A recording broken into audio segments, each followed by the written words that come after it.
आज का टॉपिक जो स्टार्ट करते हैं वो है सीवीपी एनालिसिस, कॉस्ट, वॉल्यूम और प्रॉफिट एनालिसिस।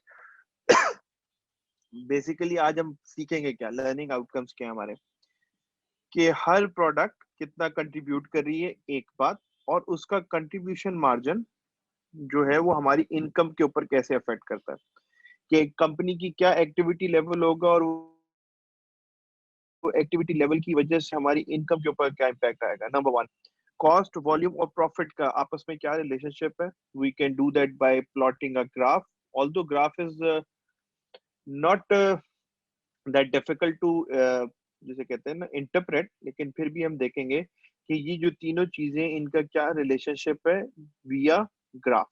एक बात हो गई। फिर हम सीखेंगे how to find out contribution margin, what is a contribution margin, और कंट्रीब्यूशन मार्जिन रेशो जो सीएम रेशो जिसे कहते हैं हम ये देखेंगे। और हम ये देखेंगे कंट्रीब्यूशन मार्जिन की वजह से भी हमारे नेट इनकम के ऊपर क्या चेंज आता है। अगर कंट्रीब्यूशन मार्जिन चेंज होता है तो ऑपरेटिंग इनकम के ऊपर क्या इम्पैक्ट आता है। ठीक हो गया।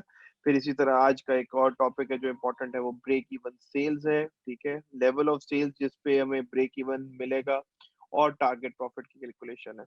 और आखिरी जो आज का जो लर्निंग आउटकम है वो है मार्जिन ऑफ सेफ्टी और इसकी इम्पोर्टेंस क्या है। आगे चलते हैं। सीवीपी एनालिसिस बेसिकली मैनेजर्स को हेल्प कैसे करता है। मैनेजर्स का मतलब है डिसीजन मेकर्स, और डिसीजन मेकर्स को जो हेल्प करता है वो एक्चुअली हेल्प करता है कि प्रॉफिट कैसे अफेक्ट होता है by all these 5 items. Number one, अगर सेलिंग प्राइस चेंज होती है तो प्रॉफिट पे क्या इम्पैक्ट आता है। अगर number of units sold change होते हैं तो हमारे प्रॉफिट पे क्या इम्पैक्ट आता है। अगर हमारी वेरिएबल कॉस्ट चेंज होती है तो हमारे प्रॉफिट पे क्या इम्पैक्ट आता है। फिक्स कॉस्ट की वजह से क्या इम्पैक्ट आता है। और अगर फर्ज कर ले मैं प्रोडक्ट ए ज्यादा बेच रहा हूँ कंपेयर टू प्रोडक्ट बी, या वाइस वर्सा सिनेरियो पे, तो हमारे प्रॉफिट पे क्या इम्पैक्ट आता है। तो जो चेंज इन प्रॉफिट आ रहा होगा, इसकी वजह से हम we want to find out कि ये इम्पैक्ट जो है कैसे आएगा और कितना आएगा। हमें जब ये पता होगा तो हमारे लिए डिसीजन मेकिंग जो है वो बहुत कन्वीनियंट हो जाएगी। So let's start with the topic.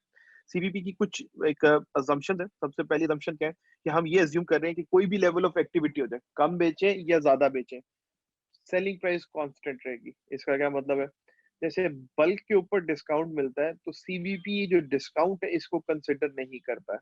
तो ये कुछ चीजें हैं जो सीवीपी में कांस्टेंट है। सबसे पहली क्या है, selling price is constant and so is the cost. इसी तरह जब हम बल्क बाइंग करते हैं तो हमें डिस्काउंट्स अवेलेबल होते हैं। बट अभी के लिए हम ये सीवीपी एनालिसिस में हम ये अज्यूम करेंगे कि कॉस्ट के ऊपर कोई इम्पैक्ट नहीं आता है लेवल ऑफ एक्टिविटी का। चाहे आप 1 यूनिट लें तब भी वही प्राइस है, 1 मिलियन यूनिट लेंगे तो तब भी आपको सेम प्राइस मिलेगी। ओके। वेरिएबल कॉस्ट जो है वो पर यूनिट बेसिस पे सेम है। दैट इज, अगर 3 रुपए लेते हैं एक पेन को मैन्युफैक्चर करने के, तो पहला पेन भी 3 रुपए में बनेगा, 1 लाखवां पेन भी 3 रुपए में बनेगा। तो ये कॉस्ट जो है चेंज नहीं होगी with level of activity, per unit basis पे ये सेम रहेगी। और सिमिलरली फिक्स कॉस्ट भी जो है वो कांस्टेंट रहेगी ओवर द टाइम, इसमें भी चेंज नहीं आएगा। फिक्स कॉस्ट की और वेरिएबल कॉस्ट की एग्जांपल ले लेते हैं। वेरिएबल कॉस्ट क्या है कि number of hours per unit. अगर एक एक्टिविटी या एक यूनिट को बनाने के लिए 1 आवर लगते हैं, तो 2 यूनिट बनाने के लिए 2 आवर्स लगेंगे। 100,000 यूनिट बनाने के लिए 100,000 आवर्स लगेंगे। तो ये पर यूनिट बेसिस पे क्या है, कांस्टेंट है। और जैसे जैसे एक्टिविटी इंक्रीज होगी ये नंबर भी बढ़ता जाएगा, जैसे जैसे एक्टिविटी डिक्रीज होगी ये नंबर भी फॉल होता जाएगा। जबकि जो फिक्स कॉस्ट है इसका एक्टिविटी से कोई रिलेशनशिप नहीं है। ठीक है, जैसे कि रेंट हो गया, 1 लाख रुपए का रेंट है तो वो 0 यूनिट पे भी 1 लाख देना है, 1 लाख यूनिट पे भी 1 लाख ही देना है। तो फिक्स कॉस्ट जो है वो कांस्टेंट रहेगी इररिस्पेक्टिव एक्टिविटी क्या चल रही है। आखिरी बात, जो मल्टी प्रोडक्ट कंपनी है, ऐसी कंपनी जो एक से ज्यादा प्रोडक्ट बनाती है, उनके अंदर हम ये एज्यूम करते हैं कि प्रोडक्ट का मिक्स सेम रहेगा। प्रोडक्ट का मिक्स क्या है कि अगर ए जो है 80% ऑफ द सेल है, तो हम ये एज्यूम करेंगे चाहे जो भी सेल्स का लेवल हो, लेट्स सपोज अगर कंपनी ने 1 लाख यूनिट बेचे तो ए जो है वो 80,000 है। अगर कंपनी ने 10,000 यूनिट बेचे तो ए जो है वो 8,000 यूनिट्स है। तो हम कह रहे हैं जो मल्टी प्रोडक्ट कंपनीज हैं, ऐसी कंपनीज जो मोर देन वन प्रोडक्ट बनाती है, उनके मिक्स में चेंज नहीं आएगा। ऐसा नहीं होगा कि ज्यादा सेल हो रही है तो ए जो है 75 कर दिया, बी जो है 25 कर दिया। तो ये कुछ ऐसी असम्पशंस हैं जो इनहेरेंट है इस सीवीपी एनालिसिस के अंदर। इस बात के बाद मैं चैट के ऊपर आता हूँ, रियल लाइफ में ऐसा होता है? नहीं होता। रियल लाइफ में असम्पशंस इतनी फिक्स नहीं होती है, रियल लाइफ में चेंज होती है। सेलिंग प्राइस भी अफेक्ट होती है बल्क परचेजिंग की वजह से, कॉस्ट भी अफेक्ट होती है बल्क की वजह से। लेकिन हम ये कहते हैं कि इस तरह की assumptions को फिक्स करने से डिसीजन फिर भी फेयरली गुड एनफ आ जाता है। ठीक है, तो इसीलिए हम इन assumptions की बेसिस के ऊपर सीवीपी एनालिसिस करते हैं। ओके, अब मैं ये वाली एग्जांपल जो यूज करना चाह रहा हूँ जस्ट टू एक्सप्लेन के फर्क क्या होगा। मैंने 3 डिफरेंट सिनेरियोस पोस्ट किए हुए हैं। तो अगर आप देखें, सबसे पहले क्या है, सेल्स। कंपनी जो है वो 2 स्पीकर बेच रही है और हर स्पीकर की प्राइस है 250। एक बात हो गया। वेरिएबल एक्सपेंस जो है वो है $150 पर स्पीकर। तो जब 2 स्पीकर बेचे, 250 का एक है तो $500 की सेल हो गई। एक स्पीकर की कॉस्ट अगर 150 है तो 2 स्पीकर की कॉस्ट क्या होगी? 300। अब ये चीज है यहाँ पे नोट करना, ये क्वांटिटी के साथ चेंज हो रहे हैं। जैसे जैसे क्वांटिटी इंक्रीज हो रही है ये वॉल्यूम भी अफेक्ट हो रहा है। तो 250 ये किस बेसिस पे है? पर यूनिट बेसिस पे। तो जैसे जैसे यूनिट बढ़ते जाएंगे ये चीज भी इंक्रीज करती जाएगी। ये वाली कॉस्ट भी पर यूनिट बेसिस के ऊपर है। जैसे जैसे एक्टिविटी इंक्रीज होती जाएगी तो ये अब बात, ये भी अमाउंट चेंज होती जाएगी। तो यहाँ पे मैं एक बात देखना चाहता हूँ, क्वांटिटी अगर मेरी इंक्रीज या डिक्रीज होगी इसका इम्पैक्ट किस पे आएगा? मेरे सेल्स के ऊपर आएगा और मेरी वेरिएबल कॉस्ट पे आएगा। क्यों? क्योंकि ये दोनों की दोनों कॉस्ट जो है ये पर यूनिट बेसिस पे होती है। ठीक हो गया? तो कंट्रीब्यूशन क्या आ गया? एक प्रोडक्ट बिकेगी तो हमें मिलेगा 100। कैसे? हम कह रहे हैं 250 का प्रोडक्ट था, 150 की कॉस्ट थी, बकाया आंसर आ गया 100 पर यूनिट। 2 यूनिट बेचे तो ये हो गया 200। लेकिन अगर देखें फिक्स कॉस्ट, फिक्स कॉस्ट को कोई फर्क नहीं पड़ा कि 1 यूनिट बनाया था या 2 बेचे थे या 3 बेचे थे। फिक्स कॉस्ट जो है वो 35,000 पर मंथ ही है। ये वाले जो है ये पर मंथ बेसिस पे अवेलेबल है, ये वाला जो है ये पर यूनिट बेसिस पे अवेलेबल है। तो अगर कंपनी 2 स्पीकर बेच रही है तो कंपनी को लॉस हो गया 34,800 का। सही है? इसी तरह मैं इसी एग्जांपल को आगे कंटिन्यू करता हूँ। व्हाट इफ कंपनी 350 स्पीकर बेच रही है? एक स्पीकर की जो प्राइस है अभी हमने निकाली 350 यूनिट्स है, ये आगे क्वांटिटी, और प्राइस पर थी आ रही 250। तो इसको 250 से मल्टीप्लाई कर दूंगा तो मेरी जो सेल आ गई है वो 87,500 आ गई है। ठीक है? इसी तरह जो वेरिएबल एक्सपेंस था वो था 150 पर यूनिट। तो हमने अभी जो बात तय करके आए कि ये चेंज नहीं होगा, ये 150 पर यूनिट है। पहले यूनिट पे भी 150 था, 350 यूनिट्स के ऊपर भी 150 है। सेलिंग प्राइस पहले पे भी 250 थी और 350th यूनिट पे भी 250 है। तो अगर मैंने 350 स्पीकर बेचे हैं और एक की प्राइस 150 है तो टोटल जो आ गई मेरी वो 52,500 आ गई। इस केस के अंदर अगर कंपनी 350 स्पीकर बेचती है तो हर प्रोडक्ट ने कितना कंट्रीब्यूट किया है? $100 पर यूनिट। जितनी भी मैं प्रोडक्ट बेचूंगा वो सब कितना कंट्रीब्यूट करेगी? हर प्रोडक्ट बिकने पे कितना कंट्रीब्यूट करेगी? 100। कंट्रीब्यूट किस चीज के लिए कर रहा है? Towards companies profit. हम इसलिए कहते हैं कि ये कंपनी का क्या है? Contribution margin. तो 350 स्पीकर्स बिकने पे कितना कंट्रीब्यूशन जनरेट हुआ है? 35,000 रुपीज जनरेट हुए। फिक्स कॉस्ट कितनी थी? 35,000। तो मेरा नेट इनकम क्या आ गया? 0। तो इसका क्या मतलब हो गया कि अगर कंपनी 350 यूनिट सेल करती है तो कंपनी को प्रॉफिट कितने का होता है? 0। That means company has reached a break even point. Break even point क्या होता है? ऐसा वॉल्यूम, ऐसा लेवल ऑफ सेल्स जहां पे ना तो कोई गेन हो ना ही कोई मुझे लॉस हो। ठीक हो गया? तो अभी एक बेटा अरीबा ने मुझसे पूछा था कि ब्रेक इवन सेल्स वॉल्यूम क्या है। तो मैं कह रहा हूँ कि सेल्स वॉल्यूम ये आ गया $87,500 की सेल होगी तो मुझे ब्रेक इवन हो जाएगा। तो दिस इज सेल्स मार्जिन या ब्रेक इवन सेल्स पॉइंट, कि इस पॉइंट पे जाके कंट्रीब्यूशन जो या ब्रेक इवन आ जाता है, या हम कहते हैं contribution is equal to fixed cost. तीन चीजें मैं दोबारा बता रहा हूँ। सबसे पहली चीज है कंट्रीब्यूशन मार्जिन। कंट्रीब्यूशन मार्जिन क्या है? हर यूनिट बेचने पे कितना प्रॉफिट होगा। हम कह रहे हैं हर यूनिट कितना कंट्रीब्यूट करिए टुवर्ड्स प्रॉफिट। ये पर यूनिट बेसिस पे फिक्स होता है। एक यूनिट बिकेगी 100 होगा, 2 यूनिट बिकेगी 200 होगा, 1 लाख यूनिट बिकेगी तो उसके हिसाब से इंक्रीज होता जाएगा। Number one. फिक्स कॉस्ट जो है वो चेंज नहीं होगी यूनिट के हिसाब से, वो क्या है? फिक्स्ड ही रहेगी। तीसरी चीज हमने यहाँ पे इंट्रोड्यूस की है ब्रेक इवन पॉइंट। ये ऐसा लेवल है जहाँ पे यार ना तो कंपनी को नफा हो रहा है ना कंपनी को नुकसान हो रहा है। तो इस वक्त हमने 350 यूनिट्स ऐसे आइडेंटिफाई कर लिए कि जिस दिन कंपनी 350 यूनिट बेच लेगी तो ब्रेक इवन हो जाएगा। एक बात। दूसरी बात, जब कंपनी की सेल 87,500 हो जाएगी तो कंपनी को क्या हो जाएगा? ब्रेक इवन हो जाएगा।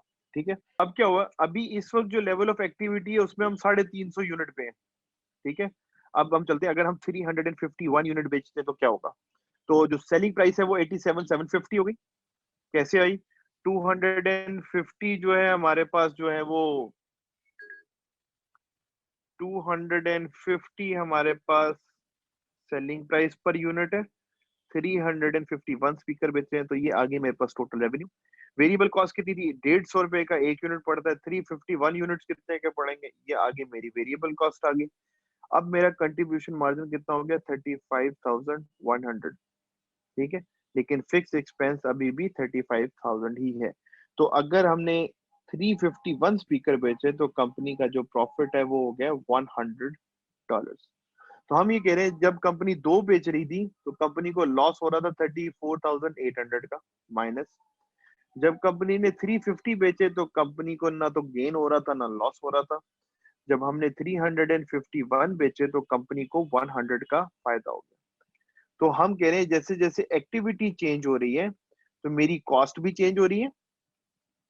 नंबर वन, मेरा प्रॉफिट भी चेंज हो रहा है। यही हमारा एम था, कॉस्ट, वॉल्यूम और प्रॉफिट। ठीक हो गया।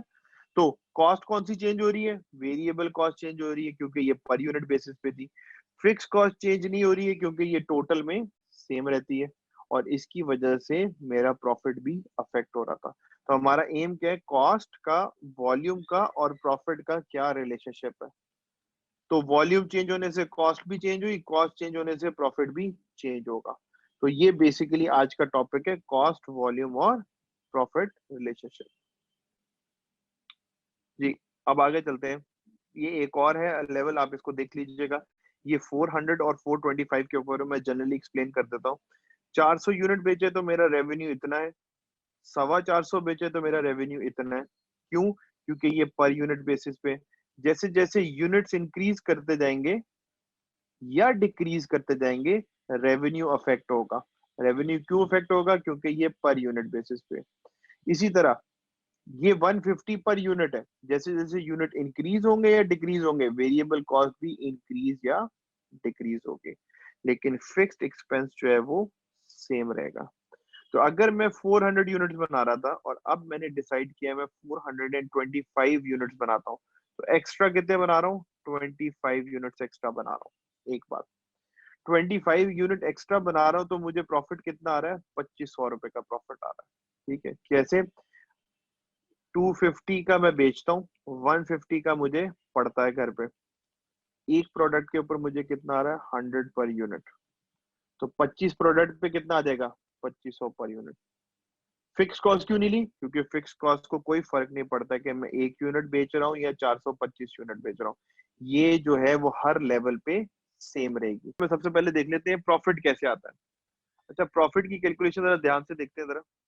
किसी भी कंपनी को प्रॉफिट जब होगा कि सेल्स में से सारे एक्सपेंसेस निकल आए, तो दो तरह की एक्सपेंसेस है। एक वेरिएबल एक्सपेंस है, एक फिक्स्ड एक्सपेंस है।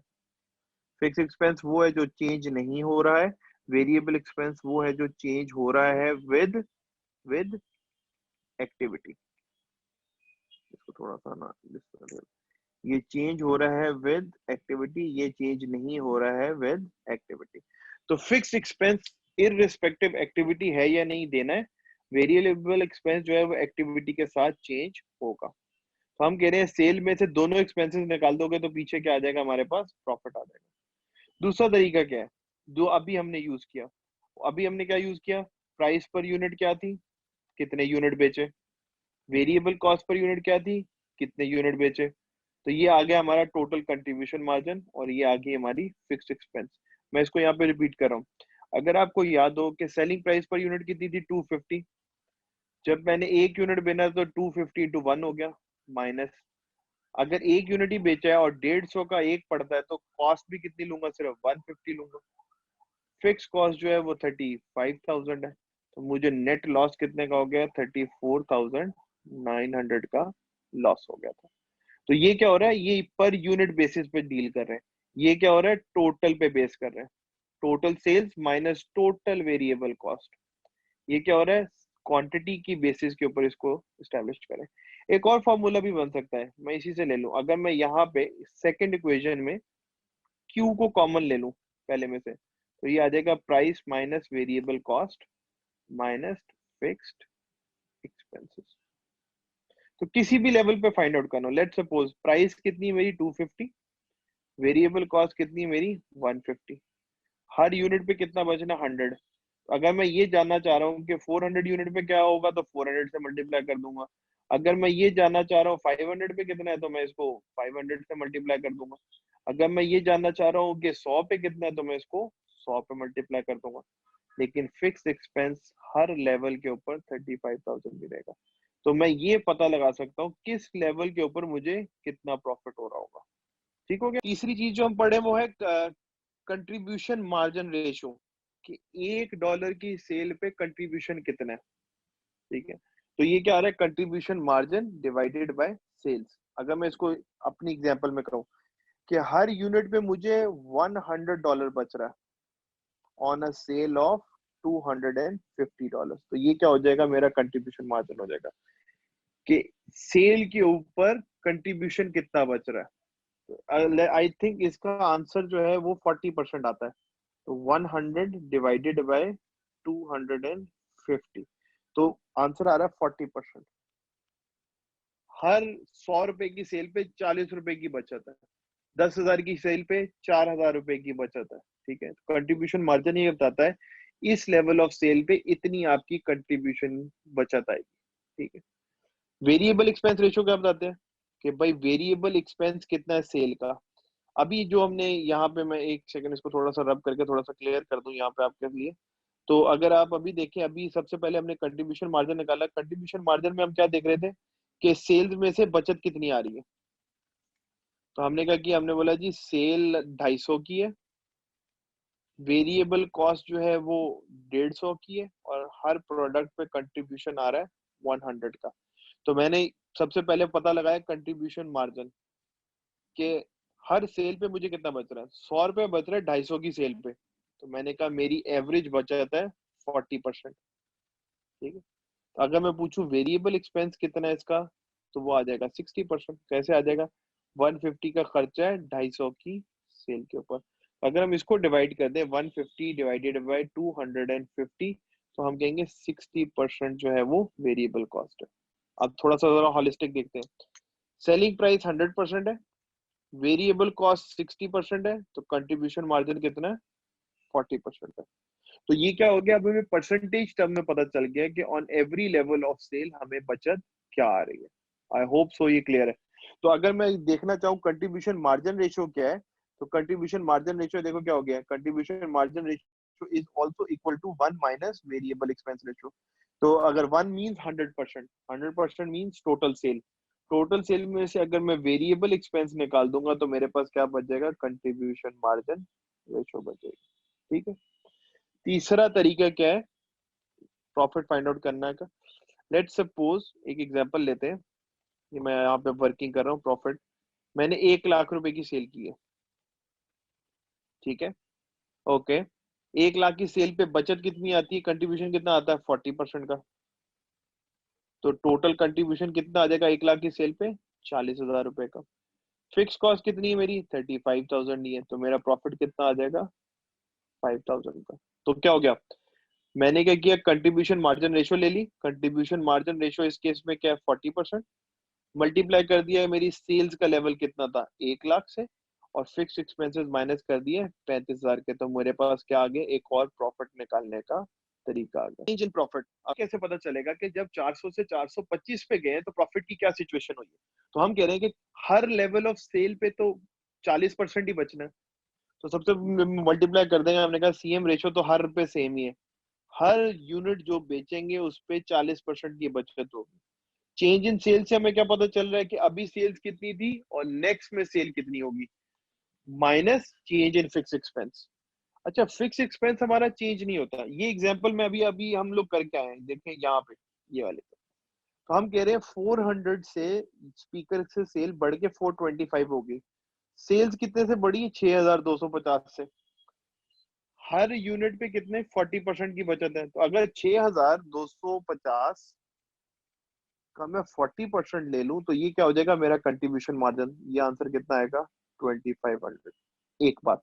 दूसरी बात, 400 से 425 यूनिट पे जाने में फिक्स कॉस्ट में कोई चेंज आया, कोई चेंज नहीं आया, तो वो क्या हो रहा है, -0। प्रॉफिट कितना आ रहा है, 2500 का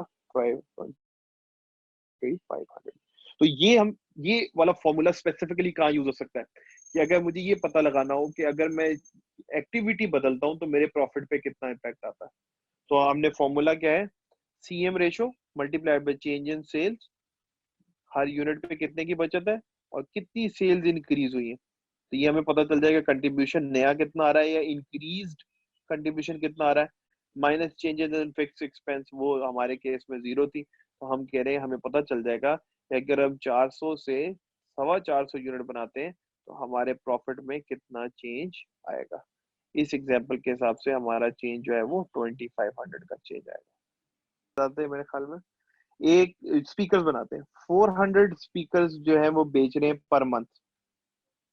250 का एक स्पीकर है, और अगर 400 स्पीकर बेचते हैं 250 के हिसाब से, तो टोटल जो सेलिंग प्राइस आती है वो आती है, रेवेन्यू आता है 1 लाख का। ठीक है। सेल्स मैनेजर को लगता है कि अगर 10,000 रुपए से अगर वो अपना एडवर्टाइजमेंट का बजट बढ़ा दें तो सेल्स जो है वो 30,000 से ग्रो कर जाएगी। कितनी हो जाएगी, टोटल 520 यूनिट हो जाएगी। अभी कितनी है,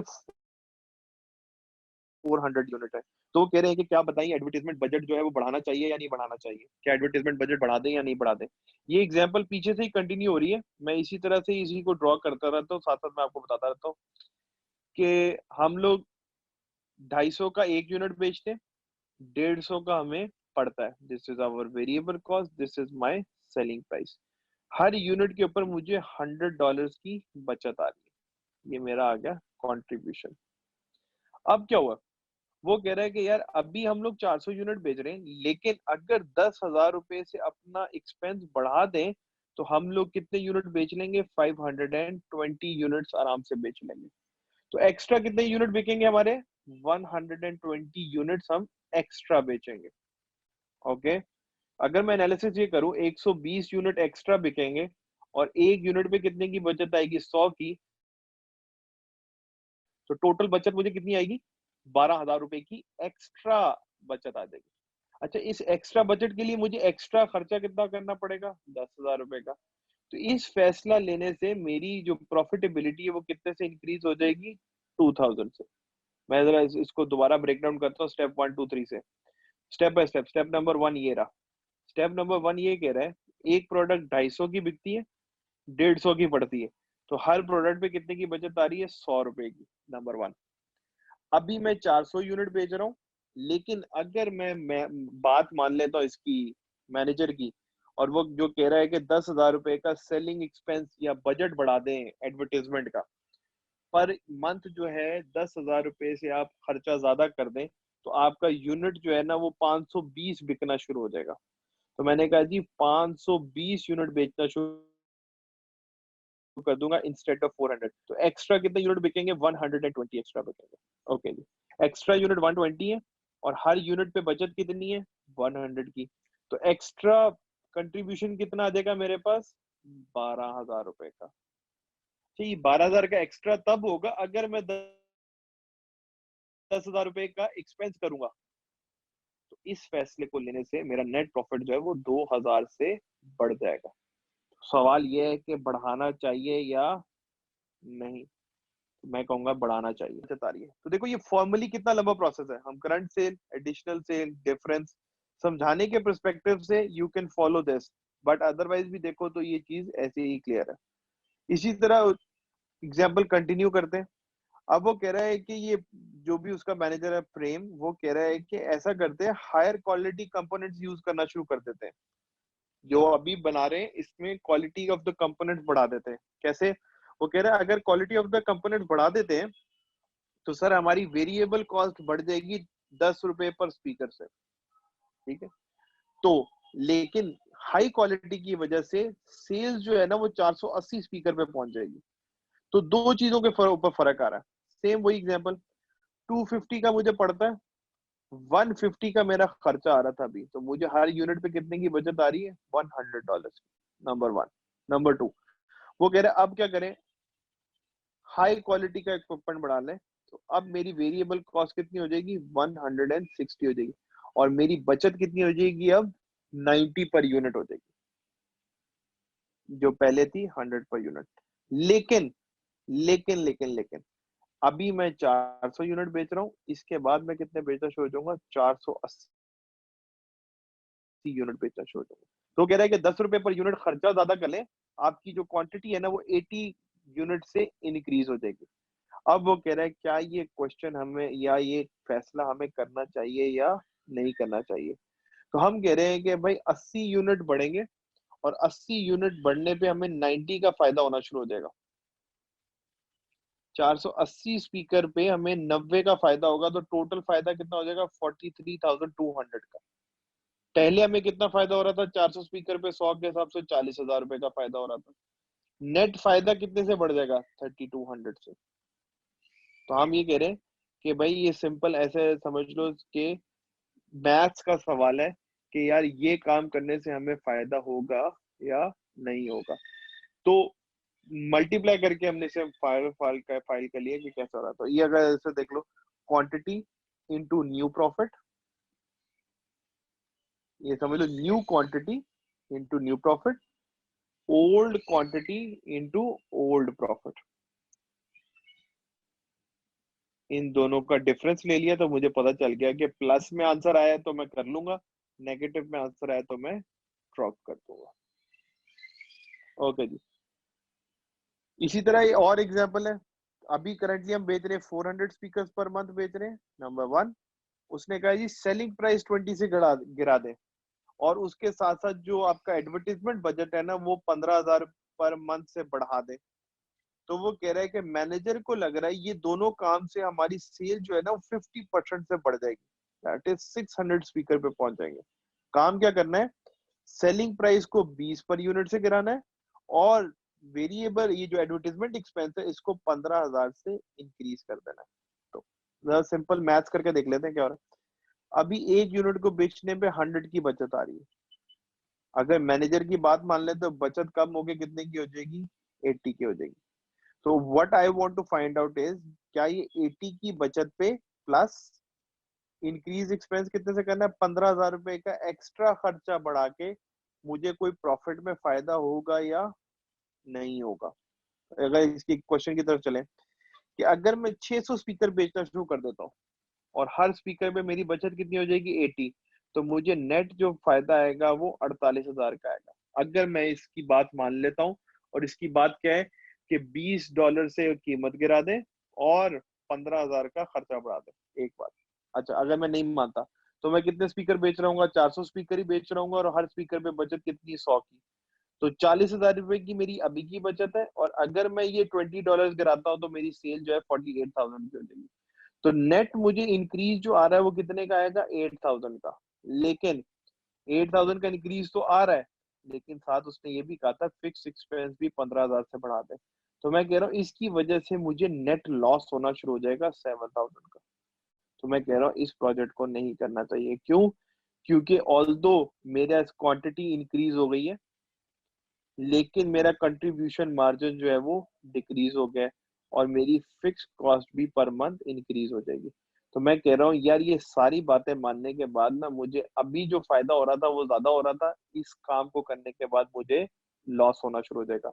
और लॉस होना शुरू होएगा, तो मैं कह रहा हूँ कि इस काम को मुझे करना नहीं चाहिए।